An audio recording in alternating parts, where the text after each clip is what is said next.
அனைவருக்கும் வணக்கம். இந்த கிளாஸில் நாம் கரண்ட் அஃபேர்ஸ் ஜூன் மாத கரண்ட் அஃபேர்ஸ்லாம் பார்த்துட்டு இருக்கோம். அதில் நாம் டெத் சென்டென்ஸை பற்றி பார்க்க போகிறோம். டெத் சென்டென்ஸ்னால் என்ன? மரண தண்டனை. என்னங்க 2வது கிளாஸே மரண தண்டனை பற்றி வருது இல்லை?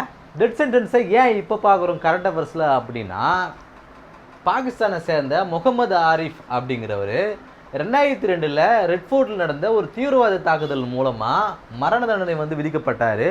ஸோ அவர் இப்போ ரீசெண்டாக பிரசிடெண்ட்டுக்கு தன்னுடைய கருணை மனுவை மரண தண்டனையிலேருந்து நீக்குமாறு கொடுத்துருந்தாரு.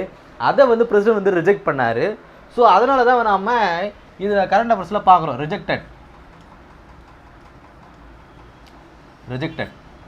நம்ம பிரசிடெண்ட் பற்றி பார்க்கும்போது பார்த்துருந்தோம். பிரசிடெண்ட்டுக்கு பார்டனிங் பவர் அப்படிங்கிற ஒரு பவர் இருக்குது.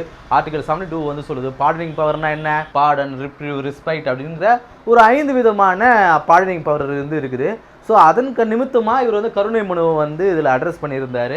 ஆனால் அவருடைய கருணை மனு நிராகரிக்கப்பட்டது. ஸோ அதன் காரணமாக கரண்ட் அஃபேர்ஸில் நாம் டெத் சென்டென்ஸை பற்றி பார்க்க போகிறோம். சுதந்திர இந்தியாவில் முதல் நம்மளுக்கு சுதந்திரம் கிடைச்சதுக்கு பிறகு யாருக்கு முதல்ல மரண தண்டனை கொடுத்தாங்க, டெத் சென்டென்ஸ் கொடுத்தாங்க அப்படின்னா, நாதுராம் கோட்ஸே, காந்தியை சுட்டு கொன்ன நாதுராம் கோட்ஸே அப்படிங்கிறது தான் முதல்ல மரண தண்டனை கொடுக்கப்பட்டது அப்படிங்கிறத நாம் இங்கே பார்க்குறோம். இப்போது டெத் சென்டென்ஸுக்கு வருவோம்.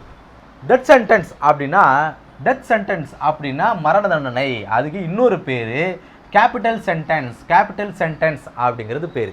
கேபிட்டல் சென்டென்ஸ்னால் என்ன? இப்போ ரீசெண்டாக இந்தியன் 2 பார்த்துருப்பீங்க. கடைசியில் இந்த இந்தியன் 3க்கான ஒரு லீடு மாதிரி ஒரு சின்ன ப்ரோமோ மாதிரி போட்டிருப்பாங்க. அதில் இதில் இந்தியன் தாத்தாவுக்கு கேபிட்டல் சென்டென்ஸ் கொடுத்த மாதிரி சின்ன ஒரு லைன் ஒன்று வரும். அதில் யாரோ பேசுகிற மாதிரி வரும், தீர்ப்பு கொடுக்குற மாதிரி. அதில் கூட சொல்லியிருப்பாங்க கேபிட்டல் சென்டென்ஸ் அவருக்கு மரண தண்டனை நாங்கள் கொடுக்குறோம் அப்படிங்கிறது. நீங்கள் பார்க்கலாம், அதில் செக் பண்ணி பார்த்துங்க. ஸோ கேபிட்டல் சென்டென்ஸ், கேபிட்டல்னா என்ன அப்படின்னா, அது ஒரு லத்தீன் வேர்ட். கேபிட்டல் அப்படிங்கிறது ஒரு லாட்டின் வேர்ட். அது என்ன அர்த்தம் அப்படின்னா, ஆஃப் த ஹெட், தலையை துண்டி அப்படின்னு அர்த்தம். இந்த மரண தண்டனை அப்படிங்கிறது கிட்டத்தட்ட 55 நாடுகளில் தற்போதைக்கு வந்திருக்குது. கிட்டத்தட்ட 55 நாடுகளில் மரண தண்டனை அப்படிங்கிறது வழக்கத்தில் இருக்குது. இந்த மரண தண்டனை எப்படி முதல்ல கொடுக்கப்பட்டது அப்படின்னா, நம்ம ஹிஸ்ட்ரி படிக்கும்போது பார்த்துருப்போம். தலையை வெட்டுறது, அப்புறம் உயிரோடு எரிக்கிறது, குருசேடுன்னு சொல்லுவாங்க. இயேசு சிலுவையில் அரைஞ்சாங்க பாருங்கள். ஸோ இது மாதிரி நிறைய மரண தண்டனை கொடுத்துருந்தாங்க. இதெல்லாம் ஒரு பார்பரிக் ஆக்டிவிட்டீஸ், காட்டு மிராண்டித்தனமான தண்டனைகள் அப்படிங்கிற காரணத்தினால அதெல்லாம் வழக்கிலிருந்து ஒழித்து தூக்கில் தொங்க வைக்கிறது, ஹேங்கிங். இந்த ஹேங்கிங் அப்படிங்கிற தூக்கிடுதல் அப்படிங்கிற இந்த மரண தண்டனை நம்ம பெரும்பாலும் கொடுக்குறோம். இந்தியாவில் இந்த மாதிரியான ஹேங்கிங் அப்படிங்கிற இந்த மெத்தட் ஆஃப் டெத் பெனால்ட்டி தான் வழக்கத்தில் இருக்குது. இதை ஆர்டிகல், ஸோ ஒரு மனிதனுக்கு டெத் பெனால்ட்டி கொடுக்கறது சரியான விஷயமா இருக்குமா? ஏன்னா நம்மளுடைய கான்ஸ்டியூஷனில் ஆர்டிகல் 21 என்ன சொல்லுது? Right to life and personal. ஒரு தனி மனிதனுடைய சுதந்திரத்தை பாதுகாக்குது இல்லையா? ஸோ நம்ம மரண தண்டனையை கொடுக்கும் பொழுது அதை நம்ம வயலேட் பண்ணுற மாதிரி இருக்குதா இல்லையா அப்படிங்கிற மாதிரியான கொஷின் ரைஸ் ஆகும்போது என்ன சொல்கிறாங்க, யூனியன் கவர்மெண்ட் என்ன சொல்லுது அப்படின்னா, removal of threat to society. சமுதாயத்திற்கு ஒரு ஆபத்தான ஒரு விஷயத்தை நம்ம ரிமூவ் பண்ணுறோம் அப்படின்னு நினைக்கிறோம். மக்கள் நிம்மதியான ஒரு வாழ்க்கையை வாழணும் அப்படின்னா இது மாதிரியான த்ரெட்டெல்லாம் நம்ம எலிமினேட் பண்ணால் மட்டும்தான் இது ஒரு அமைதியான ஒரு சமூகமாக இது இருக்கும். ஸோ அதனால் அது தவறு கிடையாது. இந்த மாதிரியான த்ரெட் இருக்கிற ஒரு ஒரு பர்சனை நம்ம இந்த தண்டனை கொடுக்கறது மூலயமா சொசைட்டிக்கு நம்ம நல்லது தான் செய்கிறோம் அப்படிங்கிறது சென்ட்ரல் யூனியன் கவர்மெண்ட்டுடைய ஒரு கருத்து. சரி, நாம் எதுக்கெல்லாம் டெத் பெனால்ட்டி கொடுக்கலாம் அப்படின்னு பார்க்கும்போது, அந்த குற்றத்துடைய வீரியத்தன்மையை பொறுத்து நம்ம அதுக்கு அந்த குற்றத்துக்கு நம்ம டெத் பெனால்ட்டி கொடுக்கலாம். இந்த குற்றத்துடைய வீரியம் அப்படிங்கிறது நாடுக்கு நாடு மாறுபடும்.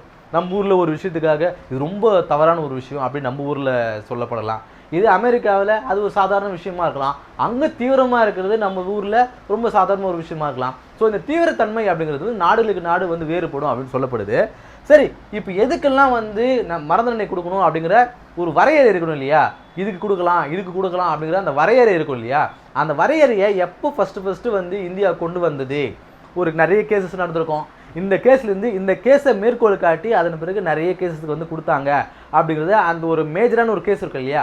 அது என்னன்னா, Bachan Singh versus State of Punjab case அப்படிங்கிற இந்த கேஸ் தான். இந்த கேஸ் மூலமாக தான் இந்த மரண தண்டனையை எதுக்கு கொடுக்கலாம், எந்த ஒரு கேட்டகரியில் இருக்கும்போது மரண தண்டனையை கொடுக்கலாம் அப்படிங்கிறத இந்த கேஸ் மூலமாக தான் வரவழைச்சிருந்தாங்க. என்ன அப்படின்னா, இந்த பச்சன் சிங் அப்படிங்கிறவர் ஒரு 2 மர்டர் கேஸ், 2 கொலை வழக்கில் கைதான ஒருத்தர். இவருக்கு மரண தண்டனையை கொடுக்கலாம். 1980 நடந்த கேஸ் இது. இந்த கேஸில் முடிவில் என்ன சொன்னாங்க சுப்ரீம் கோர்ட் அப்படின்னா, ரேரஸ்ட் ஆஃப் த ரேர், அரிதினும் அரிதான, அன்கொஷனபிளி ஃபோர்க்ளோஸ்ட், ரொம்ப ரேரஸ்டாக அரிதினும் அரிதான கேஸ் வரும்பொழுதோ அதன் பிறகு வந்து நம்மளால் எந்த ஒரு ஆல்டர்னேட்டிவ் ஒரு மாற்று வழியே இல்லை அப்படிங்கிற அந்த சுச்சுவேஷனில் நீங்கள் வந்து டெத் பெனல்ட்டி வந்து கொடுக்கலாம் அப்படிங்கிறது வந்து இந்த கேஸில் வந்து சொல்லியிருப்பாங்க.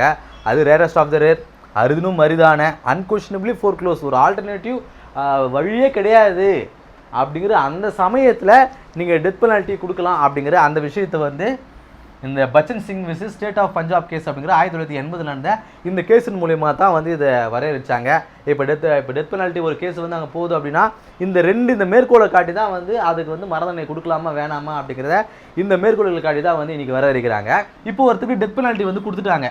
இப்போ அவர் ஜுடிஷியல் ரிவ்யூ பண்ண முடியுமா? ஜுடிஷியல் ரிவ்யூனா மேல்முறையீடு. நம்மளுக்கு வந்து ஒரு கோர்ட்டில் வந்து ஒரு தண்டனை கொடுத்தாங்க, மரண தண்டனை கொடுத்துட்டாங்க. இப்போ நம்ம மேல் அப்பீலுக்கு மேல்முறையீடுக்கு போகலாமா அப்படின்னா போகலாம். ஜுடிஷியல் ரிவ்யூ பண்ண முடியும்.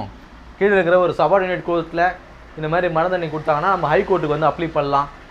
ஹைகோர்ட்டு நம்மளுக்கு வந்து இந்த மாதிரி டெத் சென்டென்ஸ் கொடுத்தாங்க அப்படின்னா நம்ம சுப்ரீம் கோர்ட்டுக்கு வந்து அங்கே அப்பீல் பண்ணலாம். ஸோ அதுதான் வந்து சொல்லுது ஆர்டிகல் 137. இந்த ஆர்டிகல் 137 என்னென்னா, இந்த டெத் பெனல்ட்டியை வந்து சுப்ரீம் கோர்ட் கேன் ரிவ்யூ, திரும்ப வந்து மீள் ஆய்வுக்கு உட்படுத்தலாம் அப்படிங்கிறது ஆர்டிகல் 137 வந்து சொல்லுது. இது வந்து இந்த டெத் பெனல்ட்டி கொடுத்துருந்தாலும் ஒரு பர்சனுக்கு ஜுடிஷியல் ரிவ்யூ எஸ் அப்படின்னு சொல்லுது. ஆர்டிகல் 137 மூலமாக சுப்ரீம் கோர்ட் அந்த தீர்ப்பு வந்து மீளாய்வு செய்யலாம் அப்படிங்கிறத வந்து சொல்ல நம்ம இங்கே பார்க்குறோம். சரி, ஒருத்தர் இப்போது சுப்ரீம் கோர்ட்லேயும் போயிட்டு அவர் வழக்கு தொடர்ந்தார், மேல்முறையீடு பண்ணார். ஆனால் அவருக்கு சுப்ரீம் கோர்ட்லேயும் வந்து டெத் பெனல்ட்டி தான் வந்து கொடுத்துட்டாங்க. இப்போ அடுத்தது அவர் என்ன பண்ணலாம் அப்படின்னா, கிளெமென்சி பவர், கருணை மனு ஆர்டிகல் 72 அண்ட் ஆர்டிகல் 161. ஆர்டிகல் 72 என்ன சொல்லுது? பிரசிடென்ட்டுக்கான அந்த கருணை மனுவை சொல்லுது, பார்டனிங் பவரை வந்து சொல்லுது. ஆர்டிகல் 161 என்ன சொல்லுது? கவர்னருக்கான பார்டனிங் பவரை வந்து சொல்லுது. ஸோ இந்த பவருக்கு, இந்த கவர்னருக்கோ இல்லை வந்து பிரசிடென்ட்டுக்கோ நாம் வந்து ஒரு மெர்சி பெட்டிஷன் வந்து அவர் கொடுக்கலாம். ஆனால் அந்த மெர்சி பெட்டிஷன் அப்படிங்கிறது யாருக்கு டெத் பெனல்ட்டி கொடுக்கப்பட்டதோ அவர் தான் வந்து இந்த கருணை மெர்சி பெட்டிஷன் வந்து கொடுக்கணும். நீங்கள் ரமணா படம் பார்த்துருப்பீங்க. ரமணா படத்தில் கடைசியில் வந்து விஜயகாந்த் அவர்களை வந்து கைது பண்ணி சிறையில் அனுப்பிச்சிருப்பாங்க. அவர் வந்து கேபிட்டல் சென்டென்ஸ் வந்து கொடுத்துருப்பாங்க. அப்போ வந்து அவர்கிட்ட ஒருத்தர் பேசுவார், ஒரு போலீஸ் ஆஃபீஸர் பேசுவார். ஏன்னா நீங்கள் வந்து கவர்னருக்கு பிரசிடென்ட்டுக்கு இந்த மாதிரி மெர்சி பெட்டிஷனை கொடுங்க அப்படிங்கிற மாதிரி சொல்லியிருப்பாங்க. ஏன் அதை வந்து அவரே கொடுத்துருக்கலாமே? விஜயகாந்த் கிட்ட போய் கேட்கறதுக்கு பதிலாக இவரே ஒரு கருணை மனு எழுதி பிரசிடென்ட் கொடுத்துருக்கலாமே அப்படிங்கிற மாதிரி எனக்கு சின்ன வயசில் தோணுச்சு. ஆனால் இதை படிக்கும்போது எனக்கு தெளிவாக கிளியர் ஆகிடுச்சு. என்னென்னா, அந்த கருணை மனு அப்படிங்கிறது வந்து செல்ஃபாக தான் கொடுக்கணும், அவர் தான் கொடுக்கணுமே தவிர்த்து அவருக்கு பதிலாக வேறு யாரும் வந்து கொடுக்கக்கூடாது அப்படிங்கிறத வந்து இங்கே அட்ரஸ் பண்ணுறாங்க. மெர்சி பெட்டிஷன் செல்ஃபாக தான் கொடுக்கணும், அவர் தான் கொடுக்கணும், மற்றவங்க யாரும் வந்து அவருக்காக கொடுக்கக்கூடாது அப்படிங்கிறத நம்ம இங்கே பார்க்குறோம். அதுதான் இப்போ ரீசெண்டாக வந்த பாரதிய நியாய சங்கீதா, அதாவது முன்னாடி இருந்து IPC section, Indian penal code அப்படிங்கிற இந்திய தண்டனை சட்டம் இருக்குது இல்லையா, அதோடைய மாடர்னைஸ்டு வெர்ஷன் தான் பாரதிய நியாய சங்கீதா அப்படிங்கிறது. பிஎன்சி அப்படிங்கிறத சினிமா ரிலீஸ் மாதிரி இருக்குது, பிஎன்சியில் ரீச் ஆகிடுச்சு அப்படின்னு சொல்லுவாங்க இல்லையா. ஸோ எனக்கு அந்த ஞாபகம் வந்துச்சு. பாரதிய நியாய சங்கீதா அப்படிங்கிறது என்ன சொல்லுது அப்படின்னா, இதுக்கு முன்னாடி வந்து சில விஷயங்களுக்கு தான் வந்து இந்த கொலை வழக்கில் கைதானவங்க, டெரரிஸ்ட் ஆக்ட், அவங்களுக்குலாம் வந்து மரண தண்டனை கொடுக்கலாம் அப்படிங்கிற மாதிரி இருந்தது. இப்போ இந்த பாரதிய நியாய சங்கீதாவில் என்னெல்லாம் வந்து கொண்டு வந்திருக்காங்க, யாருக்கெல்லாம் வந்து டெத் பெனல்ட்டி வந்து கொடுக்கலாம் அப்படின்னு சொல்லியிருக்காங்க அப்படின்னா, கேங் ரேப், 18 வயசு இருக்கிறவங்களுக்கு கீழே இருக்கிற பெண்களை வந்து கேங் ரேப் பண்ணுறவங்களுக்கு மரண தண்டனை கொடுங்க. அதே போல் ஆர்கனைஸ்டு கிரைம், திட்டமிட்டு ஒரு குற்றத்தை செய்யும்போது அவங்களுக்கு டெத் பெனல்ட்டி வந்து கொடுக்கலாம். அதே போல் அஃபென்சிவ் டெரரிஸ்ட் ஆக்ட், தீவிரவாத செயல்களில் ஈடுபடுறவங்களுக்கு டெத் பெனல்ட்டி கொடுக்கலாம். அது மட்டும் இல்லாமல் நிறைய சொல்லியிருக்காங்க. ரொம்ப முக்கியமானது மட்டும் நான் உங்களுக்கு மேற்கோள் காட்டுறேன். அடுத்தது வந்து ஸ்பெஷல் லாஸ்னால் என்ன? சிறப்பு சட்டத்தின் மூலமாக தடா ஆக்ட் அண்ட் போக்சோ, இந்த சட்டங்களில் கைதாரர்களுக்கு கூட நாம் டெத் பெனல்ட்டி வந்து கொடுக்கலாம். தடா ஆக்ட்னா என்ன? Terrorist activities. போக்சோனா என்ன? சிறுவர்களை வந்து பாலியல் இச்சைக்கு உள்ளாக்குறவங்க, இவங்களுக்கும் வந்து டெத் பெனல்ட்டி வந்து கொடுக்கலாம் அப்படிங்கிறது தான் வந்து இந்த பாரதிய நியாய சங்கீதா அப்படிங்கிற இந்த தண்டனை சட்டத்தில் வந்து சொல்லியிருக்காங்க.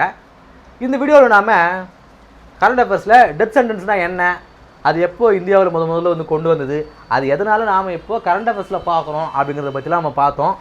அடுத்த வீடியோவில் சந்திப்போம். நன்றி.